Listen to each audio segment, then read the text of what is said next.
Hi everyone and welcome to my channel. I'm Dirain and I like stories told through the means of dramas, novels and other types of media. And today I want to talk about the drama and novel Lost You Forever, original name 长相思. Lost You Forever was one of the most anticipated dramas in both 2023 and 2024. An enormous fanbase was waiting eagerly for the drama to air, and the author of the original novel Tonghua was among the scriptwriters. So, what could go wrong? Well, we'll get to that, but firstly, if you've clicked on the video, you already know that there are some differences between novel and drama versions. Sometimes changes are absolutely inevitable, but if they are not made carefully, they may affect the plotline and the meaning behind characters, actions, and the whole story. Tonghua herself said in an interview that writing a new script is much easier for her than adapting an existing IP into another media form. Moreover, she admitted that Lost You Forever is not your usual story where male lead and female lead end up together. The male lead of 长相思 has always been Xiao's brother, Cangxuan. However, it is a standard for the romance idol fantasy drama to show male lead and female lead develop romantic relationships, which can't happen in this story. She also shared that adapting her own work is painful, as the novels that she wrote with all her heart and soul have to be cut and rewritten to be suitable for a drama production. In this video, I want to compare the original novel and the drama that was made on its basis. However, I will not recap the whole drama or recite the whole novel. I'm going to focus on relationships between Xiang and Xiao and how the changes made by the scriptwriters and directors affected our perception of their relationship. There will be plenty of smaller and bigger changes that I find interesting or important. I will give you my opinion on some of the changes, why did they happen, and if they were justified in any way. I would also like to see your opinions, so I'll be waiting in the comment section. This is part 1 and it will cover drama episodes 1 to 9. You can see my current plan on the screen, but it is still subject to change. Anyway, subscribe to see it all. For this analysis, I used the English translation published online on Ekoala's Playground. Some parts of the novel I also translated myself for higher accuracy and just to be sure about the meaning. And I used some panels from the manhua version of the story, as it is closer to the original than the drama. You will find all the links in the description. This video is time-stamped, so if you are interested in a particular episode, you can jump straight to that part. And of course, you can turn on subtitles that I created myself.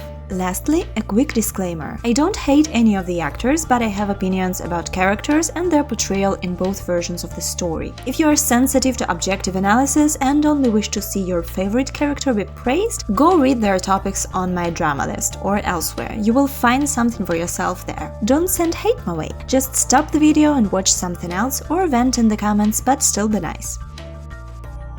Without further stalling, let's go.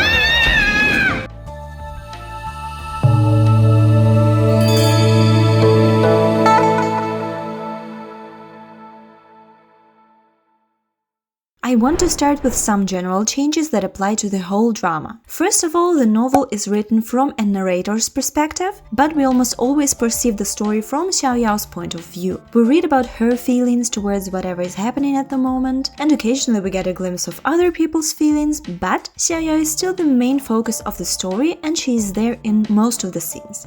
In the drama, on the other hand, we see the main characters as well as supporting cast minding their business, talking, fighting, plotting, etc. All without Xiao seeing it or even knowing about it. That makes total sense in terms of narrative in the drama, as we cannot really follow one character for over 60 episodes. And we have Xiang, who happens to be a complete mystery in the novel, as his thoughts and feelings remain hidden from us most of the time, with just some tiny signs and the meaning between the lines that not everyone can catch. If you know Untamed, he's kinda like Lan Wangji in terms of expressing emotions in the novel. In the drama, we dive deeper into his inner world and see him getting emotional, but is it for better or for worse? I'll touch on that as we go, and will also give you my full analysis at the end of the series of videos. Next, subtle but important thing is passing of time. And here I have 2 points to make. Firstly, all the main characters are gods, demons, magical creatures that can live thousands of years. The drama does a poor job in presenting the timeline. Some events in the drama seem to happen shortly one after another, when in fact, in the novel, there are years or even decades between them. Because of that, we also can't get a truthful perspective on how much time the characters have had to develop their relationships or how much might have happened between the scenes of the drama. You may find it insignificant, but think about it this way. There is a clear difference between the people who saw each other 3 times in a month and 3 times in a year. And if we see at least a hint that 2 people may have been seeing each other in the time that wasn't shown on the screen, we get that they got to know each other better or got used to each other's company at the very least. And in my opinion, this change affects Xiao a lot, and I will explain it as we go.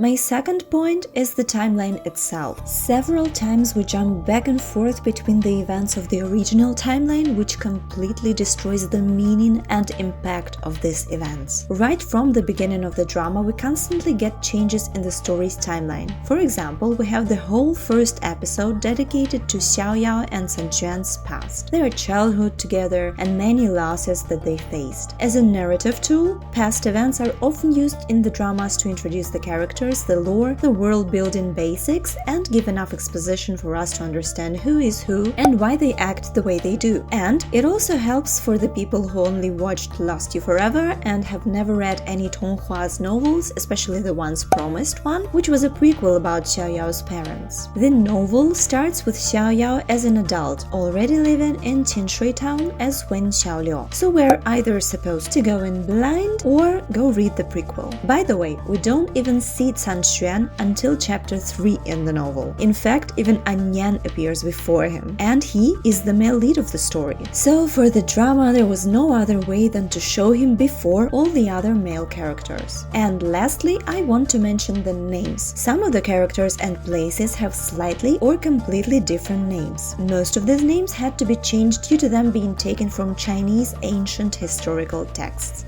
We start with the male lead, who is called Zhuan Xu in the novel and Cang Xuan in the drama. Fang Yang from the novel became Fang Yiyin. Gong Gong became Hong Jiang. Shen Non became Chen Rong. Gao Xing became Hao Ling. Xuan Yuan became Xi Yan. Of course, I might have butchered the names, and I might butcher the further names that I will mention here. I'm sorry for that, but bear with me because I'm not Chinese.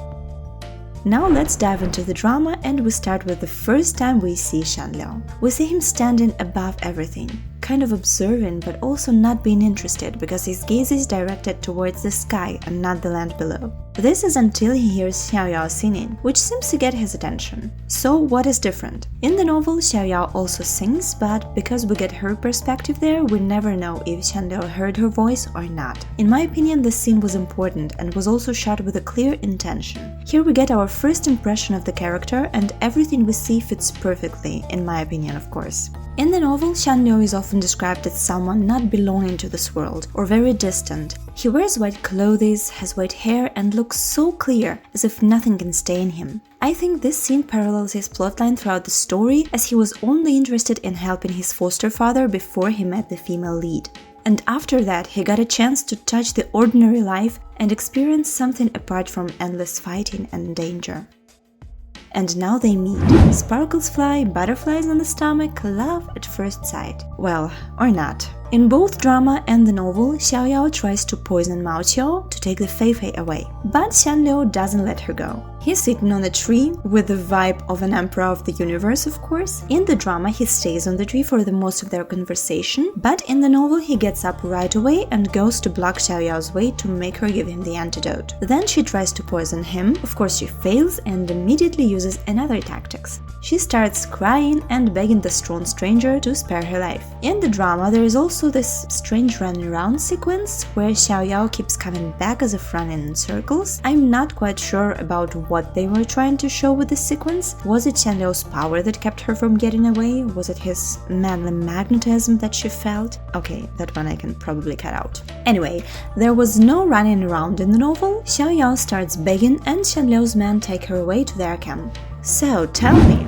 how many times did you rewatch this slow motion with the mask that disintegrates to reveal the handsome face of our favorite demon? Well, but there is no such face reveal in the novel. What happens is, Xiao can clearly feel the power at first sight. Afterwards, in the tent, she also gets to see his face and his expression clearly. And it is his expression that gives him away. His demeanor shows that he is not afraid of anyone and anything. Others should be afraid of him. And he also looks a bit different in the novel. He is described this way. Hair as white as the clouds, wasn't tied into a bun, but tied with a jade-colored ribbon, so it was falling behind his head. Famous, handsome beyond compare, murderous, evil devil, 9 lives, Xiang. Well, at least the part about being handsome beyond compare is true to the original. From his handsomeness we go straight to his cruelty.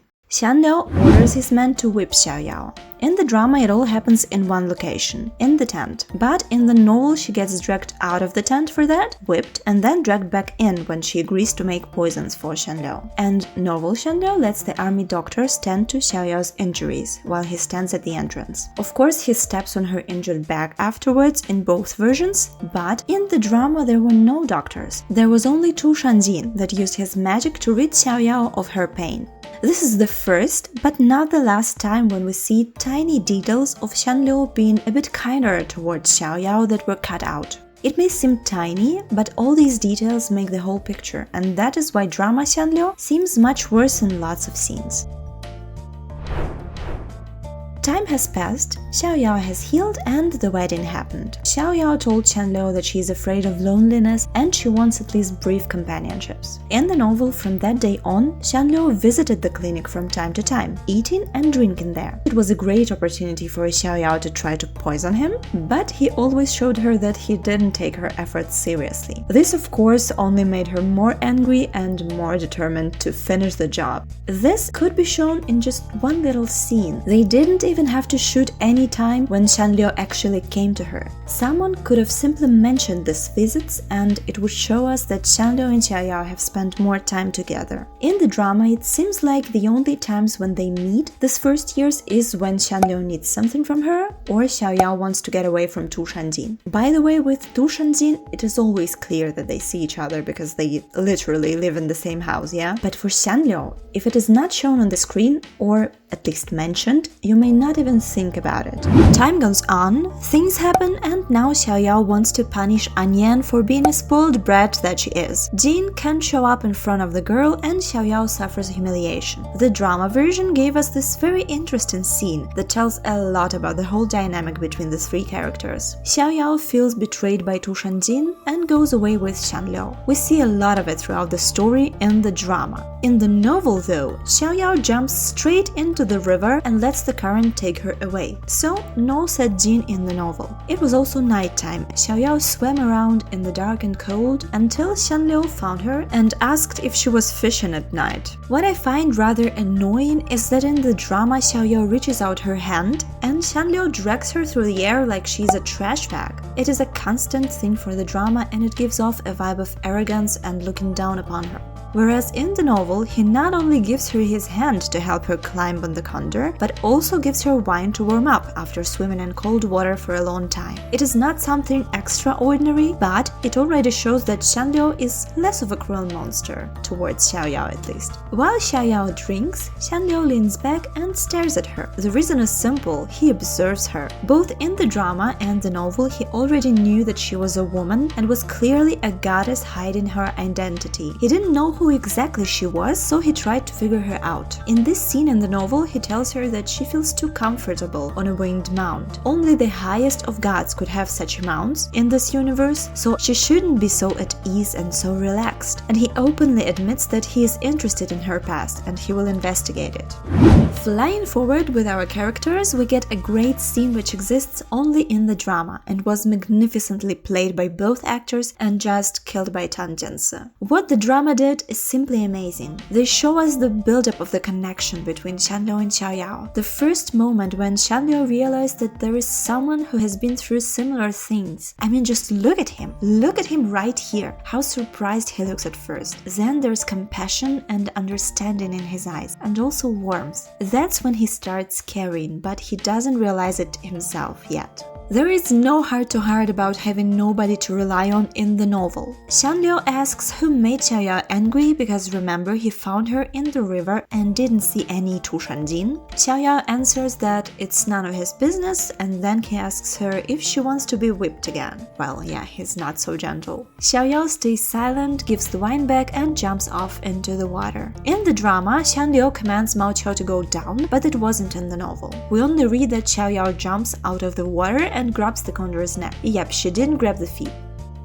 Next up, their little swimming competition. The drama made it look like Xianliu just flew above Xiao, who was swimming for real. But then in this scene, we don't see Xianliu on the back of the condor. He later states that Xiao looks like a small happy water demon while swimming. But how would he know if he just flew above? My guess is he swam with Xiao, but then them swimming beside each other was kinda too intimate for the drama, so it couldn't happen. In the novel, Xianliu took off his upper robe, jumped into the water and was swimming next to her for some time. Why is that worth mentioning? Once again, in the drama, he flies above, as if saying she's not even worth the competition, and he will simply make up his own rules to win. Xiao looks playful in this scene, but Xianliu does not. And the novel shows them being close to each other, swimming together like pals, just having fun. It is a totally different mood, wouldn't you agree?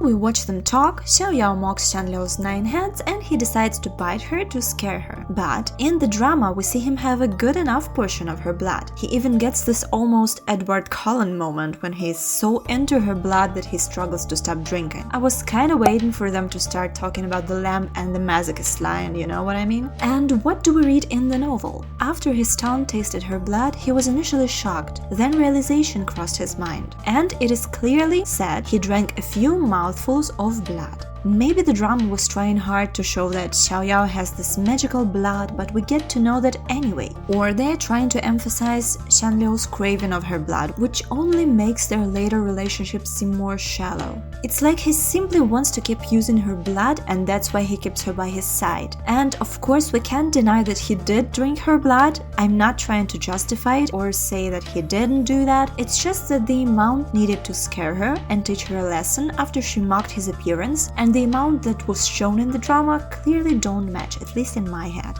Once again, the main thing is the situation is made worse in the drama.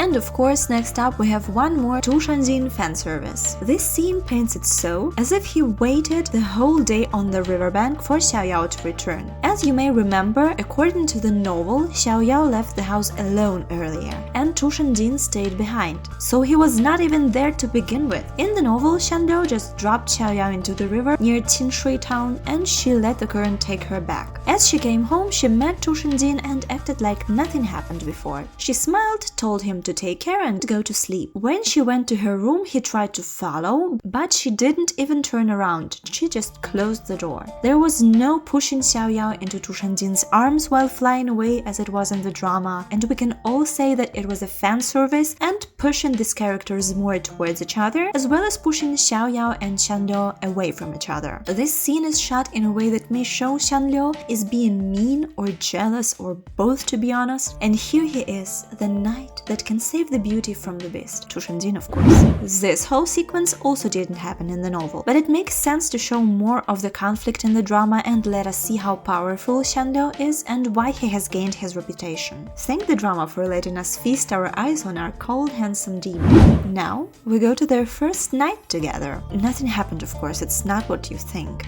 Xiao quietly curses Xianliu to die in different ways and then turns around to find him chilling on her bed. Later on, she sees that he's injured and half sarcastically asks who could have even dared to hurt such a powerful creature. According to the novel, this night visit happened 6 months after the first bite at the lake. And Xiao is still angry at Tu Shanjin for that onion incident, by the way. In the novel, unlike the drama, she just states that he is hurt and he avoids the topic by asking her how come she was able to call cultivate such a precious body and blood, of course. Xiao also deflects this phrase and asks him about the purpose of his visit. Borrowing your place to sleep, casually answers Xianliu. Now buckle up, there's an interesting part here. Both versions have this immobilized Xianliu and the drawing on his face made by Xiao. But in the drama it's a bit more restrained, so to speak. So let's check out the novel. When Xianliu falls asleep, Xiao climbs on top of him and grabs his neck. Yes, of course, they couldn't show such an improper behavior on screen. Xiao also says, "You are just a stupid demon that is not afraid of pain. Even if I were to cut off your hand, you would just roast it with the other one and eat it." Yeah, she said that, and he still didn't kill her afterwards,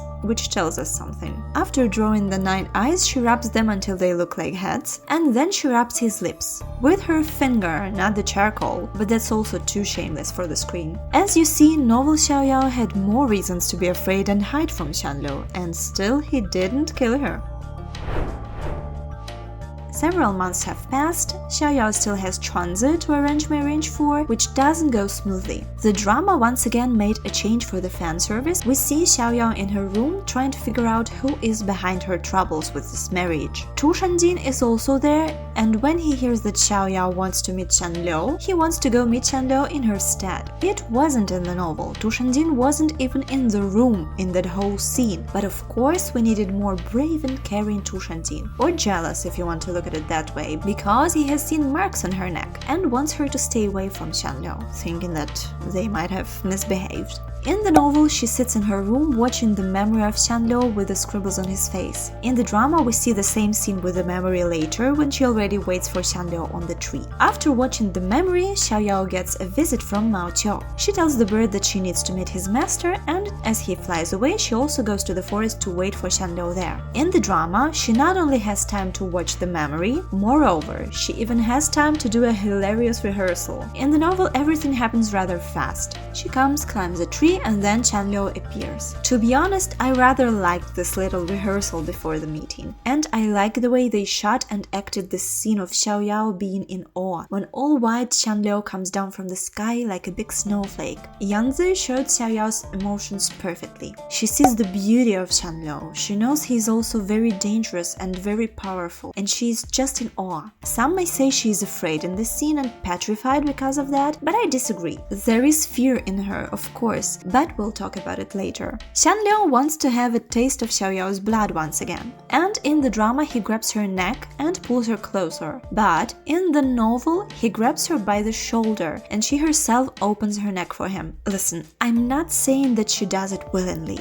She knows he is stronger, and thus it's just useless to resist. It is one more small detail about him being more rough with her in the drama than in the novel, which I don't like at all. When Xiao tells him he drinks a lot, he doesn't move away in the novel, he stays where he was, his lips pressing onto the artery that goes straight to the heart. He starts talking about eating her with his lips still being on her neck. And as Xiao mocks his 9 heads again, he doesn't hiss or show his fangs, his lips are still on her neck, and he simply leans on again to continue his dinner. The moment she says she is lonely, his lips freeze without a movement on her neck. Yep, still in her neck. Maybe the scene needed more movement because shooting 10 minutes of people in one position could have been too static, or maybe it is the fact that his lips stay on her neck for too long for it to be shown on the screen. I don't know. Anyway, he finally gets his lips away, but starts massaging her neck with his hand while she tells her story about being tortured by the fox. We don't know if he was reminiscing on his past or not, but he was clearly thinking about something. This scene here. In the novel, it is not directly said that he broke the branch, although he still laughed at her afterwards and said that she is just an egg that anyone can eat, but we don't read about him breaking the branch. This scene doesn't have Xianliu in it, but I still want to vent, so bear with me. In the drama, this happens. But in the novel, Shiti didn't carry her home. She hopped from the river to the house, slipped in front of the porch and fell into his arms. They stared at each other in silence and then she left. There was no slapping her cheeks afterwards, looking if he was still there, and smileys. There was just a bit of awkwardness. And this one is also awkward for us. We never see any soldiers complain about Xianliu in the novel. In fact, any interaction he has with them is full of respect. Maybe in the drama they tried to show his loneliness, but I find it strange and contradicting to what he himself said later and in the second season as well. In my opinion, they shouldn't have used Chandron soldiers for this scene. It could have been the enemy soldiers mocking him and telling something like Hongjian only trusts this demon because of his power, but he will be the first one to betray him, just you wait, or something like that. Anyways, it is what it is in the drama.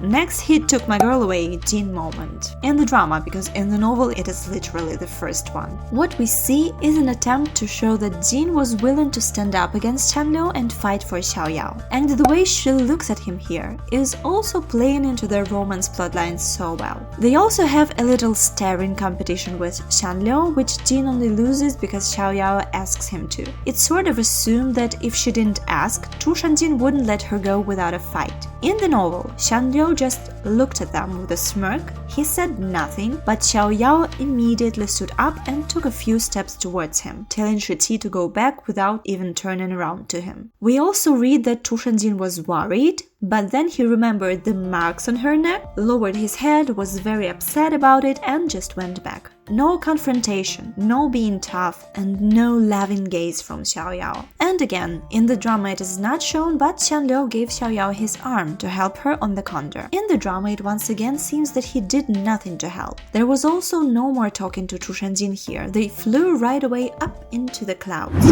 In the novel they started talking while in the air. Because Mao Qiu was flying like crazy, Xiao told Qiangliu she preferred that he sucks her dry rather than fall to her death during the flight. Qiangliu asked why her powers are so low, and she told him about the fox and the torture. As soon as he hears she's afraid of pain, Xiangliu pats Mao Qiu and he starts flying steadily. Just a small gesture of caring and being kind. Xiao can now properly sit. That's when she notices that Xiangliu silently looks at the water and she asks him if he's in a bad mood. In the drama, they just fly and all the talking happens on the lake shore. As they start talking, Xiao tells Xiangliu that he always tortures her for fun when having bad mood. It wasn't in the novel, this phrase about torturing her for fun, and it is another small phrase that paints Xiangliu in a certain way, while also painting Xiao's attitude towards him in a certain way. You see, there are lots of CPs where the male lead is straight up a sadistic monster and treats female lead like most of the time. But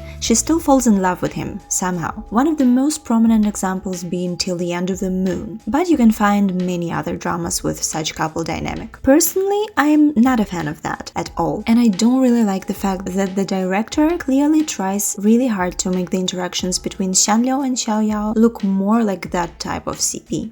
Anyways, Xiao talks again in both drama and the novel, and Xiangliu raises his hand to smack her at first, but seeing her react this way, he puts his hand on her neck instead. The drama doesn't stop here and manages to show his inner struggle. It is always precious to me. He makes parallels between himself and her, and it teaches him empathy and compassion. We don't read about it in the novel. It is simply mentioned there that Xiao looked like a beaten animal that was too familiar with the pain and the beating. Seeing Xiangliu acts so differently, Xiao gets brave and asks if he grew up by the ocean, but he doesn't answer. Mao Qiu flies lower, and Xiangliu silently stands on the water surface and reaches out his hand, which Xiao grabs immediately. The drama presents this scene differently, once again expanding our understanding of Xiangliu's emotions. We also see that Xiao is fascinating by the way he can stand on surface without sinking. The moment when he stretches his hand and she is amused and surprised is beautiful in its own way. We can't read his expression, neither can Xiao, but she can still trust him enough to take his hand and go into the unknown. In the drama, the mood is cheerful. Xiao plays around while Xiangliu keeps her on the surface and silently watches her play with the water. In the novel though, it was pitch dark around them, and Xiao was a bit scared, so she grabbed Xiangliu's hand tightly. We read that Xiangliu suddenly stopped, but Xiao didn't ask why. She moved closer and kept him company while he was looking at the sky. As the moon rose, the view was so beautiful that Xiao felt the hard shell around her heart soften. At some point she says that only the people accompanying you make sceneries alive, but in the novel it's not even clear if Xiangliu heard Xiao. The drama once again shows us more. It focuses on them holding hands and Xiangliu hearing the words and realizing that it is him, who makes the scenery alive for her this time. Oh, I'm seriously going to cry right now. It's just so precious. Did you notice? We see them hold hands. The scene seems almost the same in the drama and in the novel. Nevertheless, we watch Xiang want to get close to Xiao in the drama, not the other way. Compared to the novel, we don't read about Xiang showing first signs of affection, but rather about Xiao seeking protection in the dark of the night by holding his hand tightly and getting closer to him. And that is also a constant shift of perspective that we get between them. Where the novel describes Xiao being fine with Xiang at her side, holding hands and sometimes more than that, the drama only tries to uncover Xiang's feelings. Time and time again we are presented with the one-sided love from Xiang and a simple wish to have someone around her to fight her loneliness from Xiao. Oh shit, here we go again.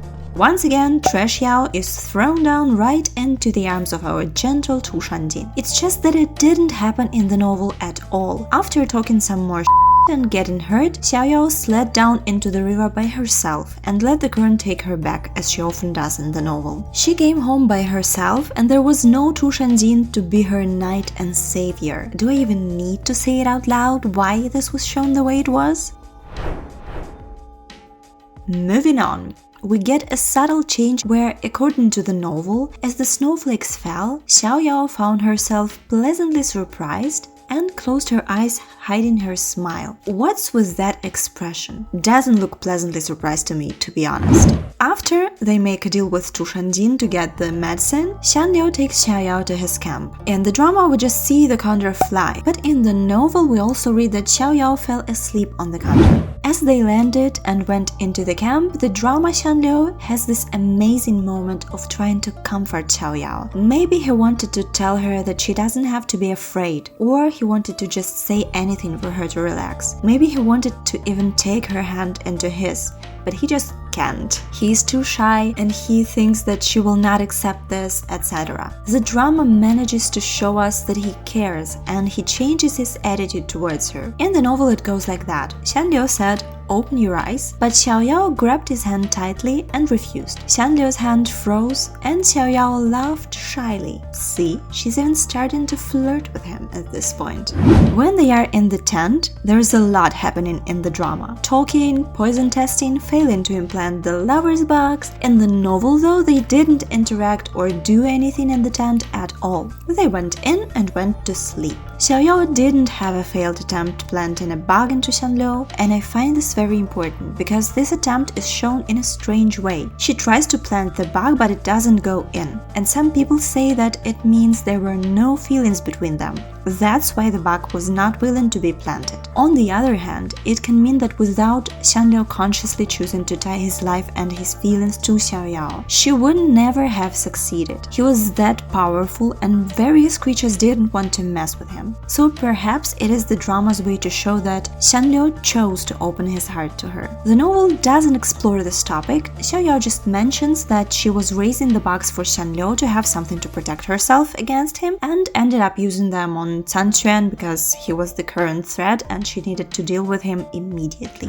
Anyway, let's get to more sweet moments from the novel. Tasting monster poop was not a very pleasant experience, as you might imagine, but then Xiang brightened the day by sincerely, warmly smiling. When Xiang smiled, in the novel we read that Xiao watched his cold expression melt like spring waters and wanted to freeze this moment. A quick short rant. I don't particularly like the way Yanze acted here. It's not bad, but something is off for me. I don't know. She acts surprised, but if we compare her gaze here and in the scene on the tree earlier, the way she acted on the tree would be more fitting for the novel description of Xiao's feelings. We proceed to the scene where Xiao is desperate to help after understanding the battle and struggles of the rebel army and the concerns that Xiang has all the time, and she decides to do the one thing she's capable of: use her blood. This wasn't in the novel. The drama has more scenes with Xiao using her blood than the novel does, like the scene in the beginning where she uses her blood to save Tu Shanjin. What I like about this particular scene though is that Xiang gets to see another side of Xiao and he's just smitten, although he doesn't show it. And yes,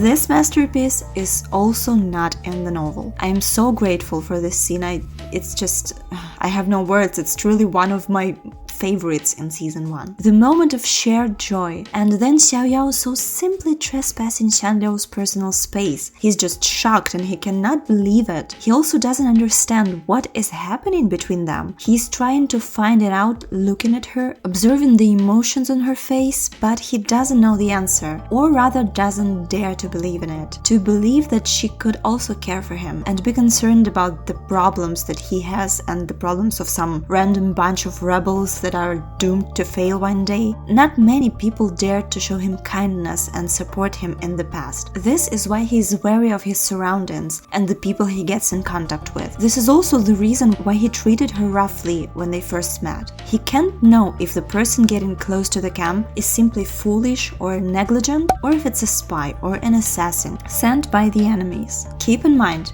they are at war. Moreover, Xianliu's entire life has been a constant fight for a place in this world, in the world that never treated him good. The medicine is seemingly delivered, Xianliu goes to retrieve it, and we see Xiao smiling happily as she watches Xianliu leave. Then there's this calm phrase from Jin about Xiao caring for Xianliu. The novel Jin didn't comment on Xiaoyao's relationships with Xianliu. They had a short exchange and she left feeling a bit awkward. In the drama, we get this kind of scenes where they try to show that Jin is not bothered by Xiaoyao having a connection with Xianliu, but more about it later. We move on to the next scene, and as Xiaoyao tells Xianliu not to die, in the novel it was once again unclear if Xianliu heard her voice. And of course we don't read about this fighting sequence, so we have no idea how it all went. But it makes sense for the drama and shows us more stunning Xianliu, so we'll take it. After kidnapping Anyan, Xiao goes to meet with Xianliu and he enters with style. Xianliu leapt down wearing a silver mask, in white clothes, with white hair, pristine like a snowflake, leisurely floating down, beautiful beyond compare. Yes, just yes. The kidnapping has its consequences and Xiaoyao needs to be saved. In the drama version, the two saviors have an exchange where we can clearly see the tension. Xianliu even asks Jin what is his relationship with Wen Xiaoliu. In the novel, Jin briefly explains later that he and Xianliu saved Xiaoyao. We don't read about the deal and any tension between them. In terms of drama progression, the tension makes sense. It is a drama about multiple men fighting for one woman, reverse harem drama, so the choice to put more tension in there is like obvious. But the damsel in distress is saved, Jin leaves, and in the novel we read that Xiaoyao cannot sleep. Notice that she often has trouble sleeping. She goes outside where it is dark and the wind blows so strongly, Xiaoyao almost feels like the clouds can devour her at any moment. She feels scared and cannot help but softly call out, "Xianliu, are you there?" And what about Xianliu? Under the silver moonlight, with white clothes and white hair, he seemed like a person made of snow, pure and cold, making people want to get close but be afraid to. You must have noticed how the author describes this despicable, cruel and freakish demon. She clearly makes him almost a surreal godlike figure that looks so stunningly beautiful for anyone in this world to try to get close to him. And in my opinion, Xiaoyao also viewed him this way in the beginning. He was like a bright lightning or a powerful swirling hurricane. You might find it extraordinarily beautiful, but the danger is obvious, so you watch and admire from the distance. Little did you know that behind the hurricane hides a soft and gentle loving soul. But for now, Xianliu hears about the connection between Xiaoyao and San Quan and comes down from the tree looking at Xiaoyao like a predator watching his prey. He clearly wants to use this against San Quan. Next day in the drama, we see yet another noble Tushandin moment, where he thanks Xianliu for his help and Xianliu is visibly irritated. It is not in the novel, and Jin doesn't tell Xianliu that he will take Xiaoyao away in a couple of days as well.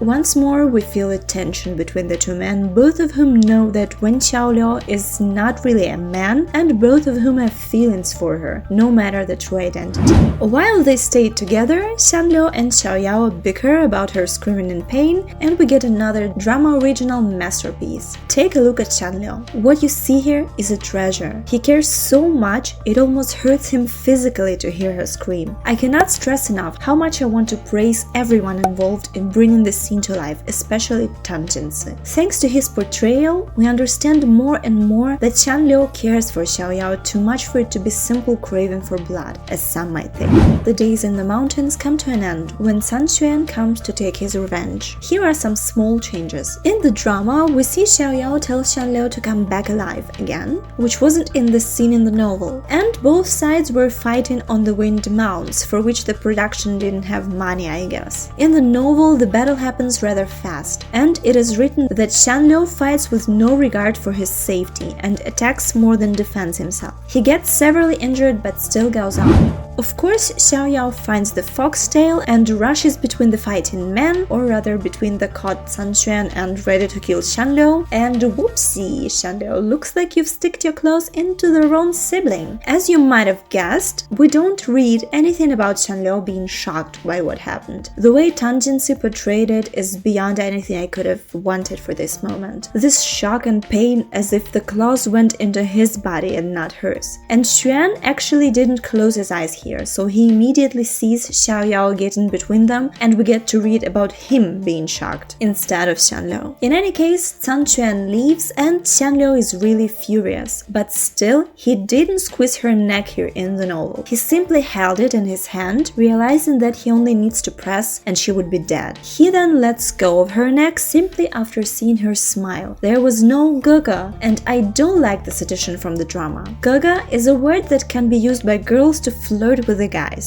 so it being here and being the thing that made Xiang let go just feels wrong. In the drama, we get to see Xiang getting the medicine. As we know from their previous conversations, he doesn't have money, but he sometimes works as a hired assassin. So he either went to work as one in the meantime, or he went to collect payments for the previous jobs, or he still had some money left from these previous jobs. But in any case, he gets her lots of different medicinal herbs and objects. And he is on the brink of passing out himself, which could be fatal. To anyone who has ever said that he was truly cold and cruel to her throughout the whole drama, is this how you picture cruelty and coldness? A person risking his life to treat another one's injuries, even after what she did? I also want you to take a look at this shot, and particularly at the way Xiang looks at Xiao. He knows that he cannot kill her because he cares too much, and he probably loathes himself and her because of what it means. She has become his weakness and may as well be the end of him, and he's not sure what he will do about it yet. And with that, we have come to the end of this video. Thank you so much for watching, and double thanks if you've watched through it all without skipping. If you liked it, consider subscribing, leaving a like and turning on notifications to know when the next part will be out. If you have anything to comment on, or you think that I've missed something important, feel free to use the comment section. I would like to get as much feedback as possible to improve my content for you guys. Stay healthy and happy, and till the next one, bye bye!